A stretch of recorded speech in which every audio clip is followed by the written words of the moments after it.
ৰাশিয়াৰ Volker নদী পাৰত যি বাণিজ্যিক কেন্দ্ৰ যি অবস্থিত আছে তাৰ আৰ্হিত বনোৱা এটা ভেলাঘৰ।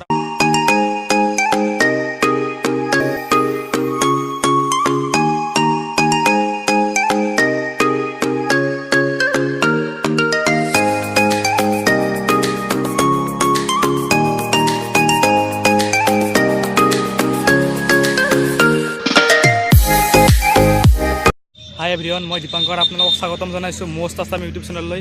বন্ধুসকল, মই আহি আছিলোঁ গুৱাহাটীৰ পৰা নলবাৰীলৈ, মানে ঘৰলৈ বিহু বুলি ঘৰলৈ আহিছোঁ উৰুকা খাবৰ বাবে। আহি থাকোঁতে মই নলবাৰীৰ মৰুৱাত শ্ৰীমন্ত শংকৰদেৱ তৰণ মানে শ্ৰীমন্ত শংকৰদেৱ উৎসৱ খোলা যিখন আছে তাত ৰাছিয়াৰ ভলকা নদী পাৰত যি বাণিজ্যিক কেন্দ্ৰ যি অৱস্থিত আছে তাৰ আৰ্হিত বনোৱা এটা ভেলাঘৰ আপোনালোকক দেখাবলৈ ওলাইছোঁ। প্ৰায় 40 লাখ টকা খৰচ কৰি এই ভেলাঘৰটো বনাইছে। তো আপোনালোকক তাৰ কিছুমান সুন্দৰ সুন্দৰ দৃশ্য দেখাই দিম। আপোনালোক চাওক, ৰাছিয়াৰ ভলকা নদীৰ পাৰত বাণিজ্যিক কেন্দ্ৰৰ যিটো অৱস্থিত সেই বাণিজ্যিক কেন্দ্ৰৰ আৰ্হিত বনোৱা এটা ভেলাঘৰ। আপোনালোকক মই ভেলাঘৰটো সম্পূৰ্ণ দেখাই দি আছোঁ, ভিডিঅ'টো শেষলৈকে চাই থাকিব।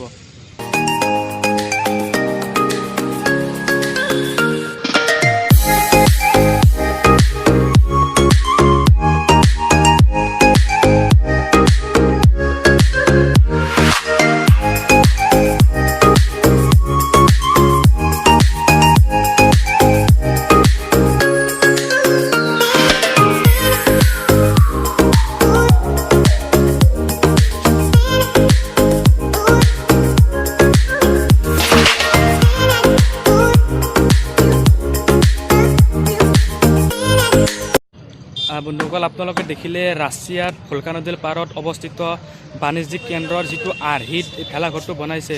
প্ৰায় 40 লাখ টকা খৰচ কৰি এই ভেলাঘৰটো বনোৱা হৈছে। প্ৰায় 30 দিন ধৰি এই ভেলাঘৰটোৰ কাম চলি আছে। কাম এতিয়ালৈকে সমাপ্ত হোৱা নাই। আজি গধূলি কাম সমাপ্ত হৈ যাব এইটোৰ। চাওক, খুব ধুনীয়াকৈ তৈয়াৰ কৰি তুলিছে এইটো। এতিয়া ইয়াৰ পৰা যাম, এতিয়া আপোনালোকক দেখুৱাম মৰুৱাৰ বজাৰ।